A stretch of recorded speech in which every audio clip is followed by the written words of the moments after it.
نبداو اخبار فريق الرجاء الرياضي لهذا اليوم باول خبر رسميا.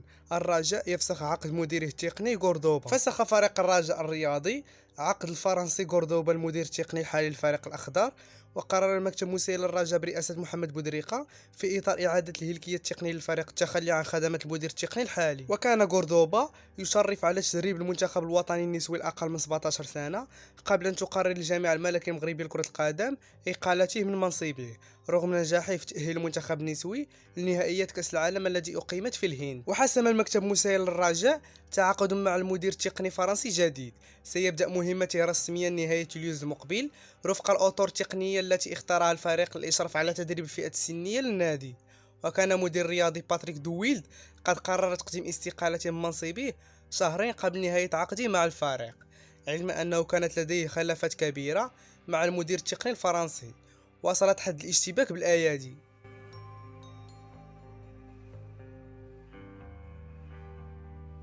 زيمباور يكلف أبو شروان بمهمة خاصة. وجه الألماني جوزيف زيمباور مدرب الرجاء الرياضي طلبا خاصا لهشام أبو شروان بخصوص لاعبي الفريق الأخضر. وطلب زيمباور من أبو شروان بتحضير تقرير شامل يهم جميع لاعبي الفريق الأول قبل انطلاق بطولات العربية. وألزم مدرب الرجاء الرياضي مساعديه بتتبع وضعية جميع اللاعبين بما في ذلك العائدين من الإعارة. وفضل الألماني زيمباور الاستناد على تقارير خاصة عود متابعة جميع اللاعبين نظرا لتضييق الوقت، وأكدت صعوبة متابعة اللاعبين بسبب توقف الدوري.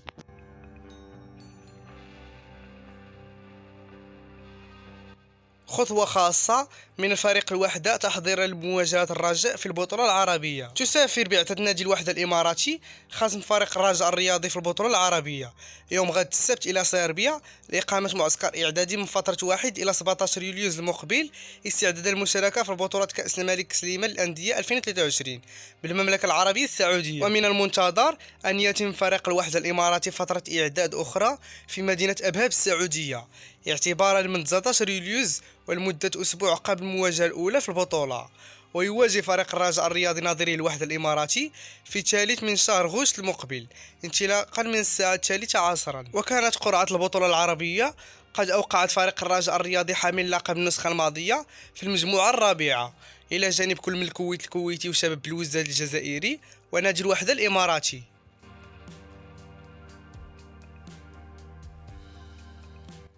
الرجاء الرياضي يكسب محمد فاخر في قضية جديدة بغرفة النزاعات. نجح المكتب المديري لنادي الرجاء الرياضي بقيادة محمد بودريقة في كسب قضية جديدة ضد الإطار الوطني محمد فاخر، وذلك بغرفة النزاعات التابعة للجامعة الملكية المغربية لكرة القدم قبل نهاية منافسة الموسم الرياضي الحالي.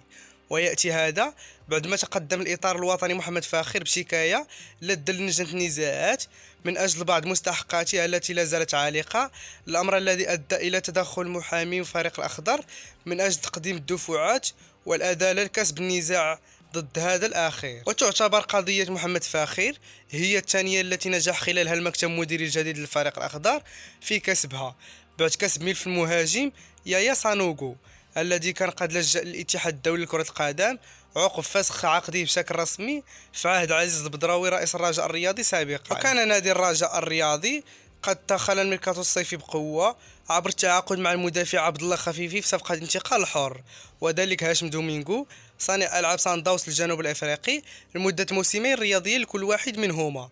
للإشارة يرتقب أن يشاهد البيت الرجاوي العديد من التغيرات في غضون الأسابيع القليلة القادمة عبر الاستغناء عن مجموعة من الأسماء داخل الفريق الأول، وكذلك إبرام العديد من التعاقدات خلال الميركاتو الصيفي. أيوب الكعبي على أعتاب الانضمام لأحد قطب البيضاء. أعلن نادي السد القطري في بيان له عبر حسابه الرسمي على موقع التواصل الاجتماعي فيسبوك صباح يوم أمس الخميس خير راحل مهاجمه الدولي المغربي أيوب الكعبي قبل بداية منافسة الموسم الرياضي القادم. ويأتي هذا بعد المستوى المتواضع الذي ظهر به أيوب الكعبي منذ انضمامه للسد القطري، حيث لم ينجح في تقديم ما هو منتظر منذ خلال جميع المباريات التي شارك فيها سواء على مستوى الدوري أو الكأس. وفي ذات السياق فقد فتح المكتب المديري لنادي الرجاء والوداد الرياضيين بقيادة محمد بودريقة وسعيد الناصري خض مفاوضاتهم لضم المهاجم أيوب الكعبي. خصوصا في ظل الخصاص الذي يعرف فريق الرجاء الرياضي على مستوى خط الهجوم.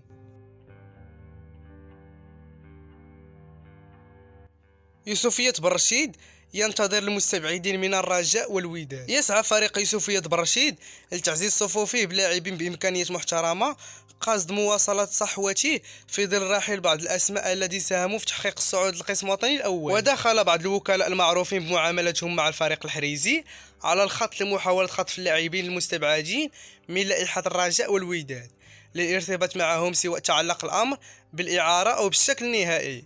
ومن المرتقب أن يشرع اليوسفية في التعاقدات بداية من الأسبوع المقبل، سعيا من الإدارة النادي للاستفادة من الأسماء المطروحة بقوة في سوق الانتقالات. ويسعى مسؤولو يوسفية برشيد البحث عن لاعبين من شأنهم للحفاظ على مكانة الفريق ضمن أندية القسم الاحترافي الأول.